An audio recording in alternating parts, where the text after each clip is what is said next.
എല്ലാവർക്കും insight P S സിയിലേക്ക് സ്വാഗതം. കഴിഞ്ഞ ദിവസം അസിസ്റ്റന്റ് ടൈം കീപ്പർ എക്സാമിന്റെ കറണ്ട് അഫയേഴ്സിന്റെ ഒരു സീരീസ് ചെയ്തായിരുന്നു. അതിൽ ഏറ്റവും പ്രധാനപ്പെട്ട കറണ്ട് അഫയേഴ്സുമായിട്ട് ലേറ്റസ്റ്റ് ആയിട്ട് വന്നിട്ടുള്ള ക്വസ്റ്റ്യൻസ് നമ്മൾ പരിചയപ്പെട്ടി അതിന്റെ ഡീറ്റെയിൽ ആയിട്ടുള്ള എക്സ്പ്ലനേഷൻ ചെയ്തായിരുന്നു. ഇന്നത്തെ ദിവസം ആ എക്സാമിലെ ജോഗ്രഫിയുടെ ഭാഗത്തു നിന്ന് വന്നിട്ടുള്ള റാങ്ക് മേക്കിംഗ് ചോദ്യങ്ങളും മറ്റ് അനുബന്ധ പ്രസ്താവനയാണ് പറയുന്നത്. ഈ വീഡിയോ തുടക്കം തൊട്ട് ഒടുക്കം വരെ കാണുക. ഇത് നിങ്ങളുടെ റാങ്ക് ഉറപ്പായിട്ടും നേടിത്തരുന്ന ഒരു വീഡിയോ കൂടിയായിരിക്കും. സോ നമുക്ക് ക്ലാസ്സിലേക്ക് പോയാലോ? സമയം കളയണ്ട. അതിൽ ചോദിച്ച ആദ്യത്തെ ചോദ്യത്തിലേക്ക് പോകാം. ഭൂകമ്പം വിവിധ ദിശയിലേക്ക് തരംഗ രൂപത്തിൽ ഊർജം മോചിക്കപ്പെടുന്നതിന് കാരണമാകുന്നു. ഭൂകമ്പം സൃഷ്ടിക്കുന്ന തരംഗങ്ങൾ വ്യത്യസ്ത തരത്തിലാണ് സഞ്ചരിക്കുന്നത്. താഴെ നൽകിയിട്ടുള്ള ഭൂകമ്പ തരംഗങ്ങളിൽ ഏത് തരംഗമാണ് തരംഗ ദിശയ്ക്ക് സമാന്തരമായി കമ്പനം സൃഷ്ടിക്കുകയും തന്മൂലം പദാർത്ഥങ്ങൾക്ക് സങ്കോചങ്ങൾ ഉണ്ടാകുകയും ചെയ്യുന്നത്? 3 ഓപ്ഷൻ തന്നിട്ടുണ്ട്. ഏതൊക്കെയാണ്? പ്രാഥമിക തരംഗങ്ങൾ. ഓക്കെ, ഓപ്ഷൻ ഏതൊക്കെയാണെന്ന് നോക്കാം. പ്രാഥമിക തരംഗങ്ങൾ, ദ്വിതീയ തരംഗം, പ്രതല തരംഗം എന്നിങ്ങനെ 3 ഓപ്ഷൻ തന്നിട്ടുണ്ട്. ഇതിൻ്റെ ആൻസർ ഏതാണെന്ന് നിങ്ങൾക്ക് അറിയാമോ? ഇതിൻ്റെ ആൻസർ പ്രാഥമിക തരംഗമാണ് ആൻസറായിട്ട് വരുന്നത്. എന്താണെന്ന് പറഞ്ഞു തരാം. പ്രാഥമിക തരംഗം. ഈ ചോദ്യം വ്യക്തമായിട്ട് വായിച്ചു നോക്കുക. ഇതിനകത്ത് 2 പോയിന്റുകൾ ഓർത്ത് വെച്ചേക്കണേ. ഒന്ന്, തരംഗ ദിശയ്ക്ക് സമാന്തരമായി സഞ്ചരിക്കുന്നു, അല്ലെങ്കിൽ തരംഗ ദിശയ്ക്ക് സമാന്തരമായിട്ട് കമ്പനം സൃഷ്ടിക്കുന്നു. ഈ ഒരു പോയിന്റ് ഓർത്ത് വെച്ചേക്കുക. ഇനി നമുക്ക് ഇതിൻ്റെ ഡീറ്റെയിൽ ആയിട്ടുള്ള എക്സ്പ്ലനേഷനിലേക്ക് പോകാം. എന്താണെന്ന് നോക്കിക്കോണേ, ശ്രദ്ധിച്ചിരിക്കുക. ഭൂകമ്പ തരംഗങ്ങൾ അല്ലെങ്കിൽ സിസ്മിക് വേവുകൾ എന്ന് പറയുന്നത് ഭൂകമ്പം ഉണ്ടാകുന്ന സമയത്തിൽ സംഭവിക്കുന്ന സമയത്ത് പുറത്തു വരുന്ന ഊർജം മൂലമാണ് ഇത്തരത്തിലുള്ള തരംഗങ്ങൾ രൂപപ്പെടുന്നത്. ഓക്കെ, ഇനി ഏതൊക്കെ രീതിയിലുള്ള തരംഗങ്ങളുണ്ട്? നമുക്ക് പ്രധാനമായിട്ട് 2 രീതിയിലുള്ള തരംഗങ്ങളെ ക്ലാസിഫൈ ചെയ്യാം. പ്രധാനമായിട്ട് 2 രീതി. ഒന്ന് ബോഡി വേവ്സും, 2 സർഫസ് വേവ്സ് അല്ലെങ്കിൽ ഉപരിതല തരംഗങ്ങൾ എന്ന് പറയാം. ബോഡി വേവ്സ് എന്ന് പറഞ്ഞാൽ ഭൂമിയുടെ ആന്തരിക ഘടനയിലൂടെ മാത്രം, അല്ലെങ്കിൽ ഭൂമിക്ക് ഉള്ളിലൂടെ മാത്രം കൂടുതലായിട്ട് സഞ്ചരിക്കുന്ന തരംഗങ്ങളെയാണ് എന്ത് പറയുന്നത്? ബോഡി വേവ്സ് എന്ന് പറയുന്നത്. ഈ ബോഡി വേവ്സ് തന്നെ 2 രീതിയിലുണ്ട്. പി തരംഗങ്ങളും ഉണ്ട്, എസ് തരംഗങ്ങളും ഉണ്ട്. മനസ്സിലാക്കണേ. പ്രൈമറിയും സെക്കൻഡറി വേവ്സുകളുണ്ട്.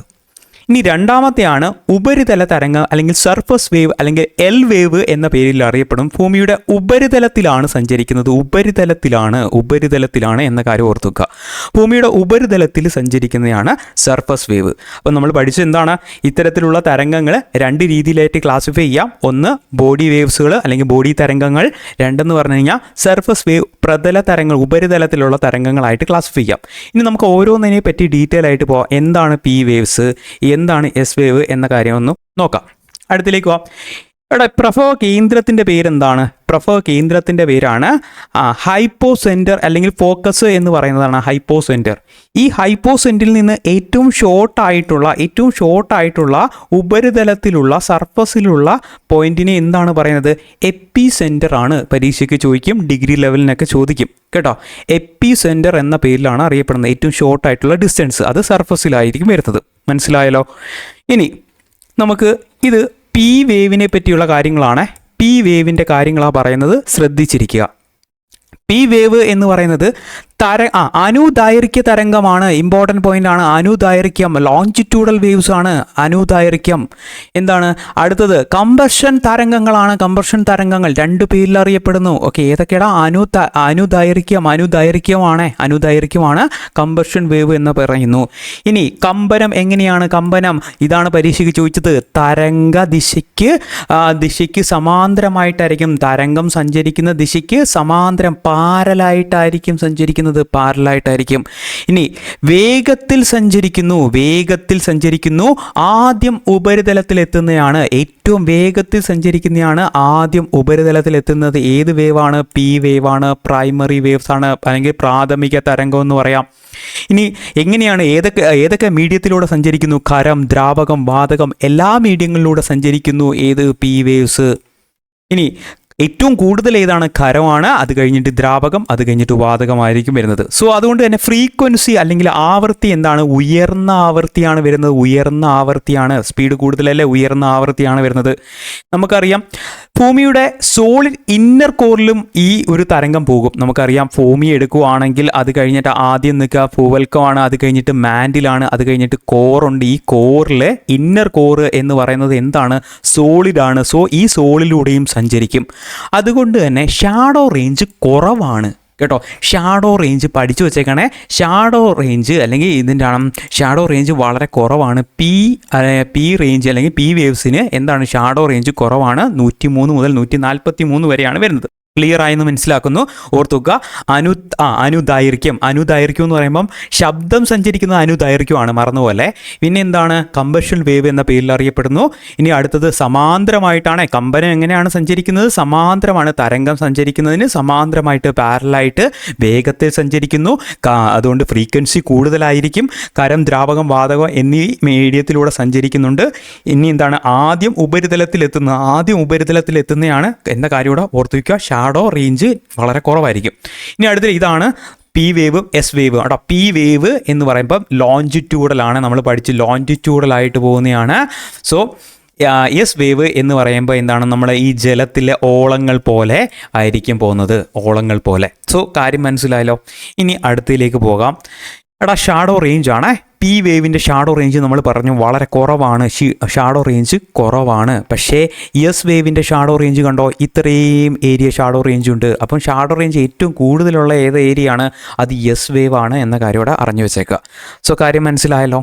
നമുക്ക് അടുത്തിലേക്ക് പോവാം. ഓക്കെ, ഇതാണ് എസ് വേവിൻ്റെ പ്രത്യേകതകൾ. എസ് വേവിൻ്റെ പ്രത്യേകതകൾ എന്തൊക്കെയാണെന്ന് നോക്കാം. എസ് വേവ് എന്താണ്? തിരശ്ചീന തരംഗങ്ങളാണ്. ട്രാൻസ്വേഴ്സ് വേവ് എന്നറിയപ്പെടുന്നു. ഡിസ്ട്രാക്ഷൻ തരംഗങ്ങളാണ്. ഏറ്റവും കൂടുതൽ ഡിസ്ട്രാക്ഷൻസ് ഉണ്ടാകുന്ന തരംഗങ്ങൾ. അപ്പോൾ രണ്ട് പേര് സെറ്റായല്ലോ, സെറ്റായി. ട്രാൻസ്വേഴ്സ് വേവ് എന്നും ഡിസ്ട്രാക്ഷൻ തരംഗങ്ങൾ എന്ന പേരിൽ അറിയപ്പെടുന്നു. ഇനി എന്താണ്? ഇതാണ് ഇമ്പോർട്ടൻ്റ്. കമ്പനം എങ്ങനെയാണ്? തരംഗദിശയ്ക്ക് ലംബമായിട്ടാണ് സഞ്ചരിക്കുന്നത്. വെരി വെരി ഇമ്പോർട്ടൻ്റ് ആണ്. തരംഗദിശയ്ക്ക് ലംബമായിട്ടാണ് സഞ്ചരിക്കുന്നത്. എന്താണ്? ആ ജലത്തിലെ ഓളങ്ങൾ പോലെ അല്ലെങ്കിൽ പ്രകാശ തരംഗങ്ങൾ പോലെ. പ്രകാശ തരംഗം എങ്ങനെയാണ്? അനുപ്രസ്ഥ തരംഗങ്ങളാണ് പ്രകാശ തരംഗങ്ങൾ എന്ന് പറയുന്നത്. അപ്പം സ്പീഡ് കൂടുതൽ ഏതിനാണ്? പിക്കാണ്. ഓക്കെ, പി തരംഗങ്ങളെ അപേക്ഷിച്ച് സ്പീഡ് എന്തായിരിക്കും? വേഗത എന്തായിരിക്കും? കുറവാണ്. വേഗത കുറവാണ്. പിന്നീടാണ് ഉപരിതലത്തിലെത്തുന്നത്. ആദ്യം എത്തുന്നത് പി ആണ്. അത് കഴിഞ്ഞിട്ടാണ് പിന്നീട് എസ് എത്തുന്നത് എന്ന കാര്യം ഓർത്തു വെക്കുക. എന്താണ്? സോളിലൂടെ മാത്രമേ സഞ്ചരിക്കൂ. ദ്രാവകം, വാതകം എന്നിവയിലൂടെ സഞ്ചരിക്കത്തില്ല. അതുകൊണ്ട് ഷാഡോ റേഞ്ച് വളരെ കൂടുതലായിരിക്കും. നമ്മളിവിടെ കണ്ടല്ലോ ഷാഡോ റേഞ്ച്. ഇത് സോളിഡ് ഭാഗമാണ്. ഈ സോളിലൂടെ മാത്രമേ സഞ്ചരിക്കുന്നുണ്ട്. സോ ഇത് സോളിലൂടെ സഞ്ചരിക്കുന്നില്ല എന്ന കാര്യത്തോട് ഷാഡോ റേഞ്ച് വളരെ കൂടുതലായിരിക്കും എസ് വേവിന്. എസ് വേവ് എന്ന് പറഞ്ഞാൽ സെക്കൻഡറി വേവ്സ് ആയിരിക്കും. മനസ്സിലായല്ലോ. സോ കാര്യം സെറ്റായല്ലോ. ട്രാൻസ്വേഴ്സ് വേവ് ആയിരിക്കും. ഡിസ്ട്രക്ഷൻ തരംഗങ്ങൾ എന്ന പേരിൽ അറിയിക്കും. ലംബമായിട്ടാണ്, പെർപെൻഡിക്കുലറായിട്ടാണ് സഞ്ചരിക്കുന്നത്. ജലത്തിലെ ഓളങ്ങൾ പോലെ പ്രകാശ തരംഗങ്ങളാണ്. ആദ്യം എത്തുന്നതാണ്. പിയേക്കാൾ സ്പീഡ് കുറവാണ്. തുടങ്ങിയ എല്ലാ കാര്യങ്ങളും അറിഞ്ഞു വെച്ചേക്കണേ. സോ അടുത്തിലേക്ക് പോകാം. അടുത്തതാണ് നമുക്ക് സർഫസ് വേവ് ആണ്. അടുത്തത് സർഫസ് വേവ് അല്ലെങ്കിൽ എൽ വേവ് എന്ന പേരിൽ അറിയപ്പെടുന്നതാണ്. സർഫസ് അല്ലെങ്കിൽ പ്രതല തരംഗം എന്ന പേരിൽ അറിയപ്പെടുന്നതാണ് സർഫസ് വേവ്. അപ്പോൾ സർഫസ് വേവ് എന്താണ്? ലോങ് പീരീഡ് വേവ് അല്ലെങ്കിൽ എന്ത് പറയാം, ഇതിൻ്റെ ഫ്രീക്വൻസി കുറവാണ്. ഫ്രീക്വൻസി എന്ന് പറഞ്ഞാൽ ആവർത്തി കുറവാണ്. പക്ഷേ തരംഗ ദൈർഘ്യം എന്താണ്? വേവ് ലെന്ത് കൂടുതലാണ്. എന്താണ് കൂടുതലാണ്? ഈ വേവ് ലെന്ത് എന്താണ്? കൂടുതലാണ് എന്ന കാര്യം ഇവിടെ ഓർക്കുക. ഏതാണ്? എപ്പി സെൻറ്ററിലാണ്. എപ്പി സെൻറ്റർ എപ്പോഴാണ്? നമ്മൾ ഒരു കാര്യം പഠിച്ചായിരുന്നു. എപ്പി സെൻറ്റർ എവിടെ ഇരിക്കുവാണ്? നമുക്ക് ഇവിടാണ് നമ്മുടെ എർത്തിക്യൂക്ക് അല്ലെങ്കിൽ ഭൂകമ്പം ഉണ്ടാവുന്നെങ്കിൽ ഏറ്റവും ടോപ്പ് സർഫസിലാണ് എപ്പി സെൻറ്റർ വരുന്നത്. എപ്പി സെൻറ്ററിൻ്റെ സമീപമായിരിക്കും നമ്മുടെ സർഫസ് വേവ് അല്ലെങ്കിൽ പ്രതല തരംഗം ഉണ്ടാവുന്നത് എന്ന കാര്യം ഓർത്തുക. ഓക്കെ, ഇനി ഭൂമിയുടെ ഉപരിതലത്തിലെ മാത്രമായിരിക്കും, ഏറ്റവും കൂടുതൽ ഉപരിതലത്തിലെ ആയിരിക്കും ബാധിക്കുന്നത്. ഇവിടെയുള്ള വലിയ വലിയ കെട്ടിടങ്ങളുണ്ടെങ്കിൽ ആ കെട്ടിടങ്ങൾക്കാണ് കൂടുതൽ നാശമുണ്ടാക്കുന്നത്. വലിയ കെട്ടിടങ്ങൾക്ക് കൂടുതൽ നാശമുണ്ടാക്കും. ഏറ്റവും അവസാനമാണ്. സ്പീഡ് കുറവല്ലേ, ഏറ്റവും അവസാനമായിരിക്കും സിസ്മോഗ്രാഫിൽ നമ്മൾ ഈ ഒരു തോത് അടയാളപ്പെടുത്തുന്ന ഗ്രാഫിൽ ഏറ്റവും അവസാനമായിരിക്കും ഇത് രേഖപ്പെടുത്തുന്നത്. ആദ്യം രേഖപ്പെടുത്തുന്നത് പി ആയിരിക്കും, ദെൻ അത് കഴിഞ്ഞിട്ട് എസ് ആയിരിക്കും, അത് കഴിഞ്ഞിട്ടാണ് നമ്മുടെ സർഫസ് വേവ് വരുന്നത് എന്ന കാര്യം കൂടെ അറിഞ്ഞു വെക്കുക. സോ ക്ലാസ് നിങ്ങൾക്ക് ഇഷ്ടമായെങ്കിൽ നമ്മുടെ ചാനൽ സബ്സ്ക്രൈബ് ചെയ്യുക.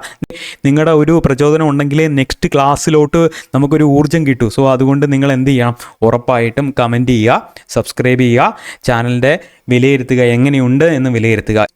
സെറ്റാണേ. നമുക്കിനി അടുത്തയിലേക്ക് പോകാം. അടുത്ത ചോദ്യമാണ്, ശ്രദ്ധിച്ചിരിക്കുക. നദികൾ വിവിധ നിക്ഷേപ രൂപങ്ങൾ സൃഷ്ടിക്കാറുണ്ട്. അതിലൊന്നാണ് ഡെൽറ്റകൾ. താഴെ നൽകിയിട്ടുള്ള നദികളിൽ ഡെൽറ്റ സൃഷ്ടിക്കുന്ന നദികൾ കണ്ടെത്തുക എന്നാണ്. സോ ഇങ്ങനെ ഒരു ക്വസ്റ്റ്യൻ വന്നു കഴിഞ്ഞാൽ നമ്മൾ ആദ്യം നോക്കേണ്ടത് എന്താണ്, ഭൂരൂപങ്ങളെ പറ്റിയാണ് ഈ ഒരു ചോദ്യം പറഞ്ഞിരിക്കുന്നത്. നമുക്കറിയാം നദികൾ ഒരുപാട് രീതിയിലുള്ള ഭൂരൂപങ്ങൾ നിർമ്മിക്കാറുണ്ട്. ഏതൊക്കെ ഭൂരൂപങ്ങളുണ്ടെന്ന് അറിയാമല്ലോ. വെള്ളച്ചാട്ടം ഒരു ഭൂരൂപമാണ്, ഇറോഷണൽ ഭൂരൂപമുണ്ട്, ഡിപ്പോസിറ്റൽ ഭൂരൂപമുണ്ട് അല്ലേ. ഡിപ്പോസിറ്റൽ ഏതാണ്, ഇറോഷണൽ ഏതാണെന്നൊക്കെ നിങ്ങളൊന്ന് കമൻറ്റ് ചെയ്യുക. ഏതൊക്കെയാണ് നിങ്ങൾക്ക് അറിയാവുന്ന കമൻറ്റ്. ഡെൽറ്റ ഇതിനകത്ത് ഡിപ്പോസിറ്റാണ് വരുന്നത്. അതുപോലെ മിയാൻഡേഴ്സും ഉണ്ട്. അതുപോലെ വെള്ളച്ചാട്ടം, മിയാൻഡേഴ്സ്, പിന്നെ വി വാലീസ് തുടങ്ങിയ ഒരുപാട് ഭൂരൂപങ്ങൾ നദികളുമായിട്ട് ബന്ധപ്പെട്ട് നമ്മൾ ക്വസ്റ്റ്യൻ വർക്കൗട്ട് ചെയ്യുന്ന സമയത്ത് ഡീറ്റെയിൽ ആയിട്ട് പറയാം.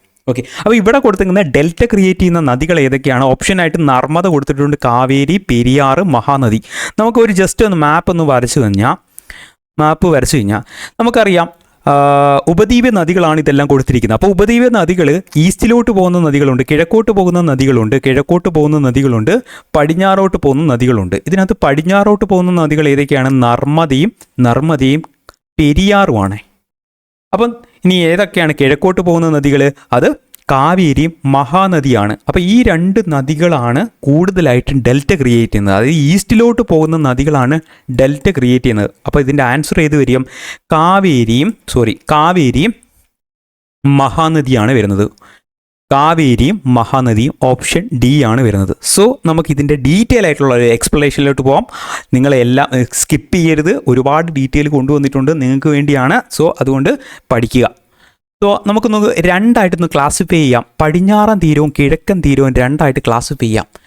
ഇതിൻ്റെ സ്ഥാനം നമുക്കറിയാം, വെസ്റ്റേൺ ഘട്ടത്തിൻ്റെയും അറബിക്കടലിൻ്റെയും ഇടയിലാണ് പടിഞ്ഞാറൻ തീരം ഉള്ളത് അല്ലേ. പടിഞ്ഞാറൻ തീരം എന്ന് പറഞ്ഞാൽ വെസ്റ്റേൺ ഘട്ടിനാണ്. അതായത് നമ്മൾ മാപ്പ് ഒന്ന് എടുത്ത് വരച്ച് നോക്കുകയാണെങ്കിൽ ഇത് അറബി സീ ആണെങ്കിൽ ഈ ഒരു ഭാഗത്തായിട്ട് വരുന്നതല്ലേ, ഇവിടെ വെസ്റ്റേൺ ഘട്ടമായിരിക്കും വരുന്നത്. ഈ ഒരു ഭാഗത്തായിട്ട് എന്തായിരിക്കും? ഈ ഒരു ഭാഗത്തായിട്ടാണ് പടിഞ്ഞാറൻ തീരം വരുന്നത്. സോ ഈസ്റ്റേൺ ഘട്ട് കിഴക്കൻ തീരം വരുന്നത് ഈസ്റ്റേൺ ഘട്ടിനും ബംഗാൾ ഉൾക്കടലിനും ഇടയിലാണ്. ഓക്കെ, വീതി വളരെ കുറവാണ്. എവിടെ? പടിഞ്ഞാറൻ തീരത്തിൽ നാരോയാണ്, വീതി കുറവാണ്. വിശാലമായിട്ടുള്ള വീതിയുള്ളതാണ് എവിടെ? കിഴക്കൻ തീരം. ഇനി എന്താണ്? കായലുകളും ലഗൂൺസുകളും എക്സ്റ്ററുകളും അഴിമുഖങ്ങളും തുടങ്ങിയതെല്ലാം കാണപ്പെടുന്നത് എവിടുത്തെ പ്രത്യേകതയാണ്? പടിഞ്ഞാറൻ തീരത്തെയാണ്. ഡെൽറ്റകളും സമതലങ്ങളും കാണപ്പെടുന്നത് എവിടത്തെയാണ്? കിഴക്കൻ തീരത്തെയാണ് എന്ന കാര്യം ഓർത്തുക. ഇനി അടുത്ത വലിയ സൗത്ത് വെസ്റ്റ് മൺസൂൺ ആണ് അല്ലേ. തെക്ക് പടിഞ്ഞാറൻ മൺസൂണാണ് ഈ ഒരു മേഖലയിൽ ഏറ്റവും കൂടുതലായിട്ട് മഴ ലഭിക്കുന്നത് അല്ലേ. വടക്ക് കിഴക്കൻ മൺസൂണാണ് അല്ലെങ്കിൽ നോർത്ത് ഈസ്റ്റേൺ മൺസൂണാണ് കിഴക്കൻ തീരങ്ങളിൽ ഏറ്റവും കൂടുതലായിട്ട് മഴ ലഭിക്കുന്നത് അല്ലേ. ഇനി അടുത്തത് സബ്മർജിഡ് കോസ്റ്റൽ തീരമാണ്. അല്ലെങ്കിൽ എന്താണ്? നദീതീരം അല്ലെങ്കിൽ താഴ്ന്നും ഒക്കെ കരഭാഗം ഉയർന്നും കിടക്കുന്നതാണ് സബ്മർജിഡ് തീരം എന്ന് പറയുന്നത്. അത് എവിടുത്തെ പ്രത്യേകതയാണ്? പടിഞ്ഞാറൻ തീരമാണ്. നദീതീരം താഴ്ന്നാണ് കിടക്കുന്നത്. ഓർക്കുക, താഴോട്ടാണ് കിടക്കുന്നത്. ഓക്കെ, നമ്മുടെ ക്ലിഫൊക്കെ ഉയർന്നല്ലേ കിടക്കുന്നത്. എമർജന്റ് കോസ്റ്റ് അതായത് ഉയർത്തപ്പെട്ടതാണ്. എമർജന്റ് കോസ്റ്റ് എന്ന് പറഞ്ഞാൽ ഉയർത്തപ്പെട്ടതാണ്. അത് കിഴക്കൻ തീരത്തിന്റെ ആ പ്രത്യേകതയാണ് എന്ന കാര്യം ഓർത്തു.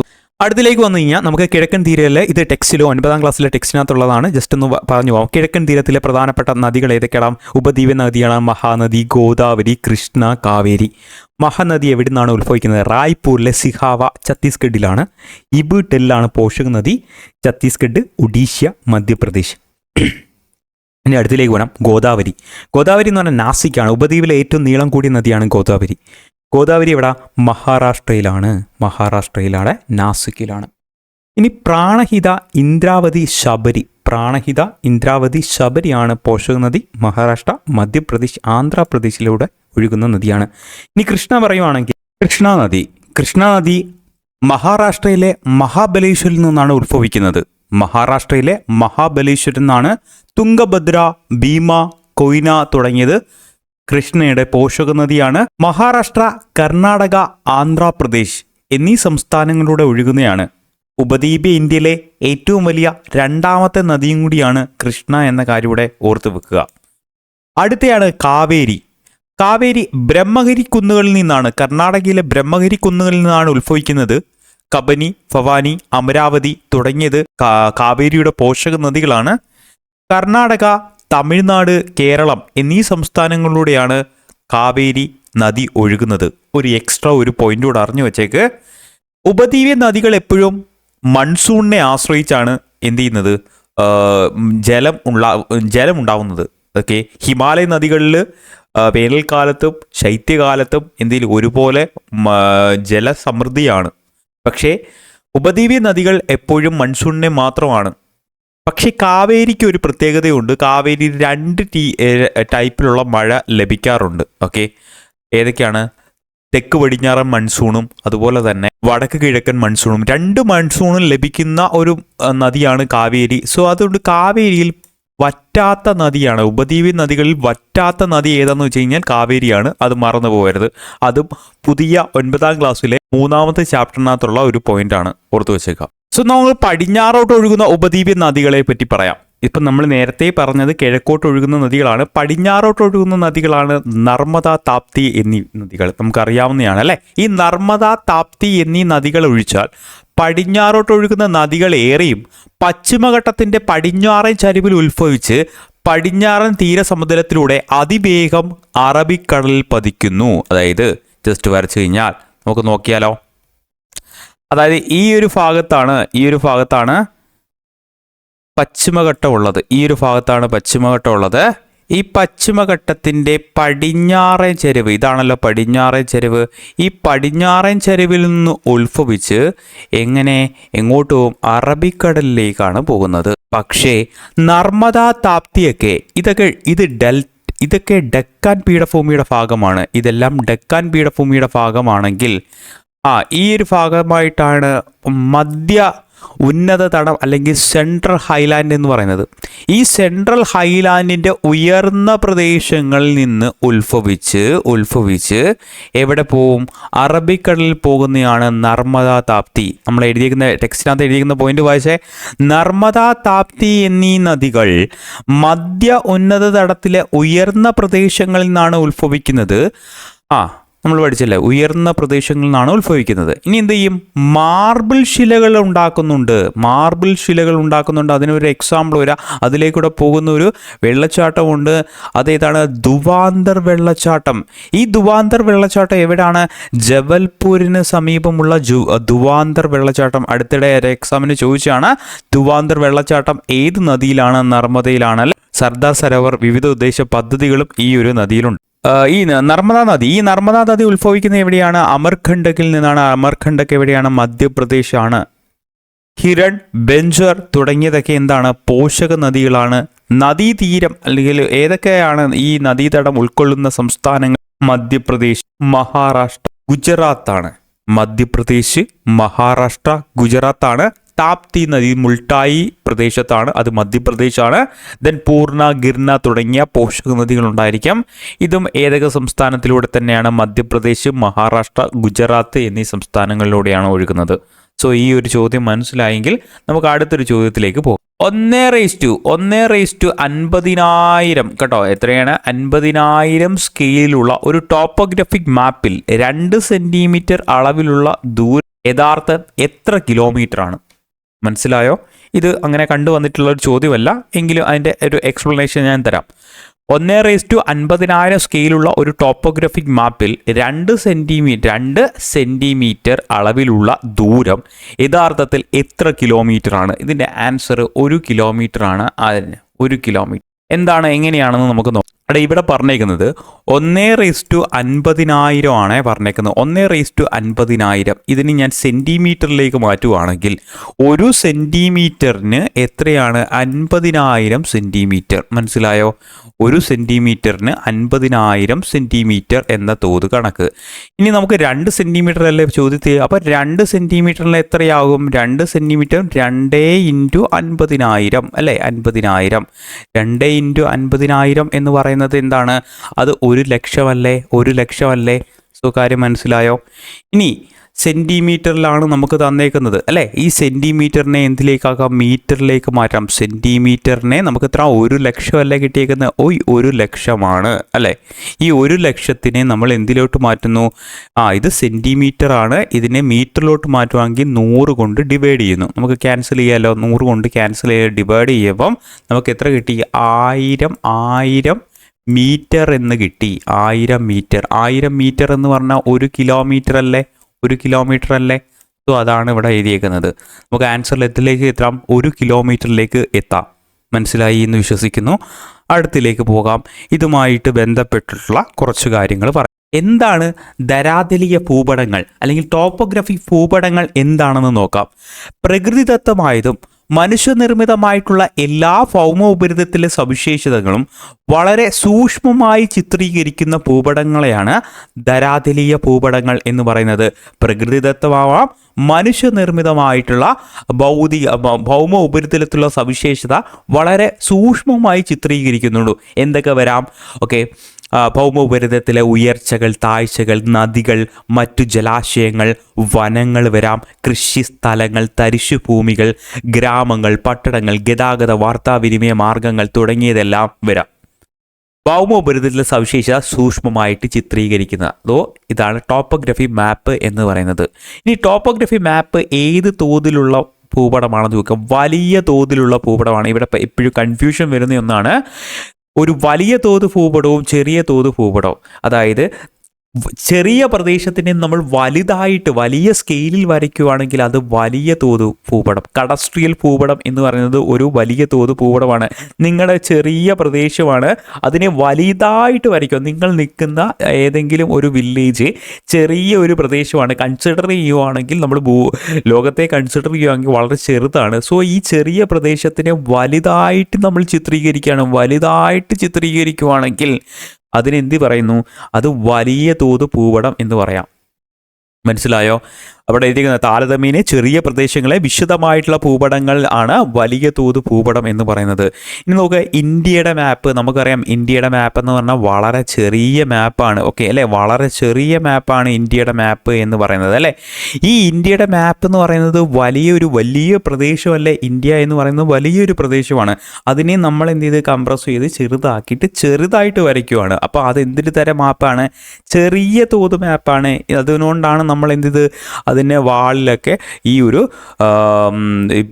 ഭൂപടം നമ്മൾ സ്ഥാപിക്കുന്നത്. അല്ലെങ്കിൽ ഗ്ലോബ് എന്ന് പറയുന്നതൊക്കെ എന്താണ്, ഒരു ചെറിയ തോത് ഭൂപടമാണ്. അതായത് വലിയ പ്രദേശത്തിനെ ചെറുതാക്കി വരയ്ക്കുന്നു. സോ മനസ്സിലായി എന്ന് വിശ്വസിക്കുന്നു. അതെപ്പോഴും പരീക്ഷയ്ക്ക് ചോദിക്കുന്നതാണ്. ഈ സർവേ ഓഫ് ഇന്ത്യ നമ്മുടെ രാജ്യത്തിൻ്റെ ധരാതലീയ ഭൂപടങ്ങൾ നിർമ്മിക്കുന്ന ഔദ്യോഗിക ഏജൻസിയാണ്. ഡെറാഡൂണാണ് ആസ്ഥാനം. ഏതാണ്, സർവേ ഓഫ് ഇന്ത്യ. ഇനി ഈ സർവേ ഓഫ് ഇന്ത്യ ഏതൊക്കെ രീതിയിലാണ് മാപ്പുകൾ തയ്യാറാക്കിയത്? 1:10 ലക്ഷം. ആദ്യത്തെ ഒരു മാപ്പാണ് 1:10 ലക്ഷം. ദെൻ 2,50,000. 1,250,000. അടുത്തത് 1:50,000, 1:25,000 എന്നിങ്ങനെ 4 രീതിയിലുള്ള മാപ്പുകളാണ് സർവേ ഓഫ് ഇന്ത്യ പുറത്തിറക്കുന്നത്. അങ്ങനെ വിവിധ തോതിലുള്ള സർവേ ഓഫ് ഇന്ത്യയുടെ ഈ ധരാതലീയ ഭൂപടങ്ങൾ നിർമ്മിക്കാറുണ്ട്. സോ രാജ്യത്തെ എല്ലാ പ്രദേശങ്ങളുടെയും ധരാതലീയ ഭൂപടങ്ങൾ നിർമ്മിക്കാൻ ജോലി ആർക്ക് തന്നെയാണ്, സർവേ ഓഫ് ഇന്ത്യക്കാണ്. സോ ഇങ്ങനെ നിർമ്മിക്കുന്ന ഭൂപടങ്ങളെ ഏത് പേരിലാണ് അറിയപ്പെടുന്നത്? സർവേ ഓഫ് ഇന്ത്യൻ ഭൂപടം എന്ന പേരിലാണ് അറിയപ്പെടുന്നത്. അറിഞ്ഞു വെച്ചേക്കണേ, സർവേ ഓഫ് ഇന്ത്യൻ ഭൂപടം എന്ന പേരിലാണ് അറിയപ്പെടുന്നത്. എന്ന് വെക്കാം. ഈ ധരാതലീയ ഭൂപടങ്ങളുടെ നമ്പറിങ്ങിൻ്റെയാണ് പറയുന്നത്. ഓരോ വലിപ്പത്തിലും ആകൃതിയിലും അനേകം ഷീറ്റുകളായിട്ട് ലോകത്തിലെ മുഴുവൻ പ്രദേശങ്ങളുടെയും ധരാതലീയ ഭൂപടങ്ങൾ തയ്യാറാക്കിയിട്ടുണ്ട്. ഇന്ത്യയുടെ ധരാതലീയ ഭൂപടങ്ങൾ നിർമ്മിച്ചിട്ടുണ്ടെങ്കിൽ തൊട്ടടുത്ത ചൈനയുടെ നിർമ്മിച്ചിട്ടുണ്ട്. അങ്ങനെ ഓരോ രാജ്യങ്ങളിലെയും ഇതുപോലെ അവിടുത്തെ രാജ്യങ്ങൾ എന്ത് ചെയ്യുന്നുണ്ട്, ഒരേ വലിപ്പത്തിലുള്ളതും ആകൃതിയിലുള്ളതുമായിട്ടുള്ള ഷീറ്റുകളിൽ എന്ത് ചെയ്യുന്നുണ്ട്, ധരാതലീയ ഭൂപടങ്ങൾ നിർമ്മിച്ചിട്ടുണ്ട്. അപ്പം നമ്മളൊരു ഭൂമധ്യരേഖയിൽ നിന്ന് ഏകദേശം 60 ഡിഗ്രി ഉത്തര ദക്ഷിണ അക്ഷാംശങ്ങൾക്കിടയിൽ ഏകദേശം എത്ര ഷീറ്റാണ്? 1800 ഷീറ്റുകൾ നിർമ്മിച്ചിട്ടുണ്ട്.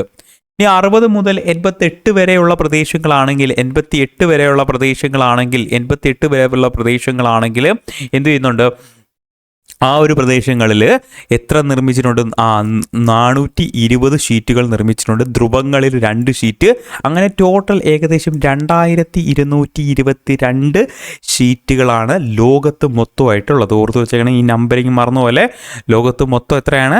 2222. അപ്പം നമ്മൾ 0 മുതൽ, അല്ലെങ്കിൽ ഭൂമധ്യരേഖയിൽ നിന്ന് പറഞ്ഞാൽ 0 മുതൽ 60 വരെ എത്രയാണ്? 1800. പിന്നെ എത്രയാണ്? 420. പിന്നെ എത്രയാണ് പറഞ്ഞേക്കുന്നത്? 2 ഷീറ്റ്. ടോട്ടൽ എങ്ങനെ? 2222 ഷീറ്റുകളാണ് ലോകത്തുള്ളത്. ഇനി ഈ ഷീറ്റുകളെ നമ്മൾ ഓരോന്നായിട്ട് ക്ലാസിഫൈ ചെയ്യാൻ പോവാണ്. ഒന്നാമതാണ് മില്യൺ ഷീറ്റ് എന്ന് പറയുന്നത്. ഈ മില്യൺ ഷീറ്റിനകത്ത് 1/10 ലക്ഷമാണ് വരുന്നത്. 1/10 ലക്ഷമാണ് വരുന്നത്. ഫസ്റ്റ് മില്യൺ ഷീറ്റാണ് വരുന്നത്. ഈ മില്യൺ ഷീറ്റിലെ ഇതാണ് അക്ഷാംശം എന്ന് പറയുന്നത്, അല്ലേ? ഇങ്ങനെ വരയ്ക്കുന്നതാണ് അക്ഷാംശം, ഇങ്ങനെ വരയ്ക്കുന്നതാണ് രേഖാംശം. ഈ അക്ഷാംശത്തിൻ്റെയും രേഖാംശത്തിൻ്റെയും ഇടയിലുള്ള ഈ ഒരു ഗ്യാപ്പ് എത്ര ഡിഗ്രിയാണ്? 4 ഡിഗ്രിയാണ്. 4 ഡിഗ്രി. അതാണ് ഇവിടെ എഴുതിയേക്കുന്നത്. 4 ഡിഗ്രി അക്ഷാംശവും 4 ഡിഗ്രി രേഖാംശവും വ്യാപ്തിയായിട്ടുള്ള ഉൾക്കൊള്ളുന്ന മില്യൺ ഷീറ്റുകൾ 1 മുതൽ 105 വരെ നമ്പർ നൽകിയിരിക്കുന്നു. ഈ നമ്പറുകളെ എന്ത് പറയുന്നത്? ഇൻഡെക്സ് നമ്പർ എന്നാണ് പറയുന്നത്. അപ്പോൾ 1 മുതൽ 105 വരെ നമ്പർ കൊടുത്തിരിക്കുന്നു. അതുതന്നെ ഇൻഡെക്സ് നമ്പർ അല്ലെങ്കിൽ സൂചക നമ്പർ എന്ന പേരിൽ അറിയപ്പെടുന്നു. ഓർത്തു വെക്കേണ്ട പോയിന്റ്, മില്യൺ ഷീറ്റ് എത്രയാണെന്ന് നോക്കുക. 1/10 ലക്ഷമാണ്. അതുപോലെ എത്ര അക്ഷാംശങ്ങൾക്കിടയിലാണ് വ്യാപ്തി? 4 ഡിഗ്രിയാണ് എന്ന കാര്യത്തോടെ ഓർത്ത് വെക്കുക. ഇനി അടുത്തിലേക്ക് വന്നു കഴിഞ്ഞാൽ ഡിഗ്രി ഷീറ്റാണ്. ഡിഗ്രി ഷീറ്റ് നമ്മൾ ഒരു മില്യൺ ഷീറ്റിനെ എത്ര ആയിട്ട് കട്ട് ചെയ്യുന്നു? 16 ഭാഗമായിട്ട്. ഒരു മില്യൺ ഷീറ്റിനെ 1 മുതൽ 105 വരെയുള്ള ഷീറ്റുണ്ട്.